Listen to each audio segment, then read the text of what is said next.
No. No, sorry. She's not paying? No. Good morning. Good morning.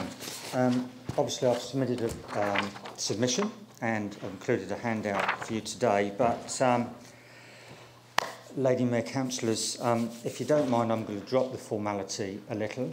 I feel that I'm amongst friends, because although my criticisms are criticisms, they're from a friend. I guess what I'm saying is, hey guys, I get it. You're tired. I'm tired. We're all tired. We're tired of roadworks. We're tired of fighting insurance companies. We're tired of hearing about delays. I get it. But this draft plan, it just won't do. It's not right. It's obviously not right. It's got bugs in it. It's got gaps. This is Microsoft Vista. This is NovaPay. Take the proposed capital works programme. It's flawed. It can't be delivered. Not because, or just because it's unaffordable. It can't be delivered because there's too much, too soon. The contractors aren't available. It can't be delivered because you can't deliver capital works like shelling peas or writing parking tickets. Take the proposed asset sales. The discussion contains all this emotional baggage. It doesn't belong in a discussion. It should be quite simple. Am I, the ratepayer, getting good value out of the investment? Or is the arrangement really just a money go-round, a construct one step removed from laundering money? Either the assets are strategic because they're fundamental to what the council is delivering, in which case don't sell them but drive them to produce more returns for the owner, or they're not strategic, in which case get rid of them. Don't pussyfoot about with only selling a little bit or keeping a little bit. This is not a business simulation. It's not monopoly. It's real, and I know it's hard. It requires leadership. You've seen my written submission. I'm appalled. This is an organisation that plans to put $4.2 billion into the local economy by purchasing labour and other resources, but doesn't want to talk about it. It's as though it's no consequence at all. There are reams written about spending a similar amount of money on capital works, and rightly so. But this $4.2 billion commitment is buried.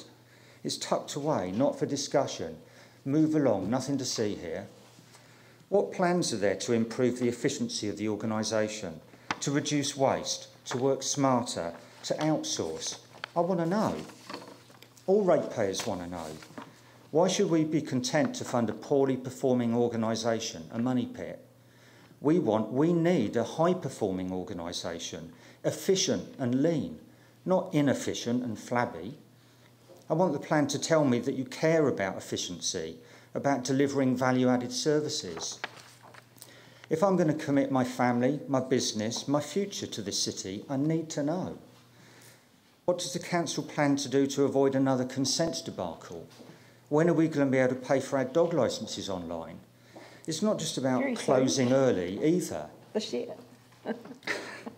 Sorry, I'll just... Well, some are doing it now. Okay. We just started the online dog licensing.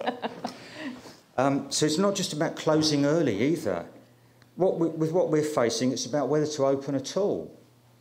Is it a core council activity? Why can't it be delivered by somebody else, some other organisation? These things apply to all organisations. Take the District Health Board, 8,000 employees. You think David Mates doesn't have to go through these discussions? All the time. He does it every year. He doesn't have the luxury of a 3-year cycle. I don't have 8,000 employees. I've got 75. But I have to consider these things several times each year. The size of the organisation is not the factor. The industry sector is not the factor. All leaders need to tackle these tough questions and be really bold, not mediocre. The plan should be full with plans and ideas to reduce or manage costs, to improve services and processes, to improve responsiveness. It's not. It's overfilled with departments puffing themselves up, saying what a good job they do and why they should keep doing it. What's the saying? keep doing what you've always done and you keep on getting what you've always got? Is that what the city needs right now? I don't think so. The draft plan is a window on the thinking of the city, the council, its staff, councillors. Speaking as a friend, the window's clear, but the thinking is not. There are logic traps, and there are bits missing. I get it. You're tired and overworked. But this plan is not good enough. It's got bugs and gaps, and it's too bloody long. I know it's a draft. Good. Let's make it better. Fewer gaps, fewer errors, more vision, be more bold. Thank you. What do you think are the strategic assets of the city? Purely on the financial information that's been presented, there would appear to be only 2 that would appear to have any real value or return to the owner, frankly, and the rest of them, I don't see there's any value in keeping them at all. Okay. But how would you define strategic? Well, as I said earlier, if it's aligned with delivering, I mean, City Care happens to be one that's returning a reasonable return, and obviously there's a large... But there are other competitive contracting companies who deliver the same. Indeed. So is it strategic that we own it? Not necessarily, no. Right, yeah. No. Okay. See, I'm out of time, but...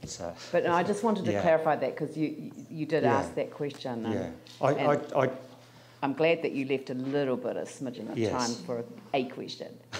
Yeah. Okay. No, thank you very much for your submission, and thank you for presenting it as a friend. Thank you. Thank you very much. Annabelle Edwards.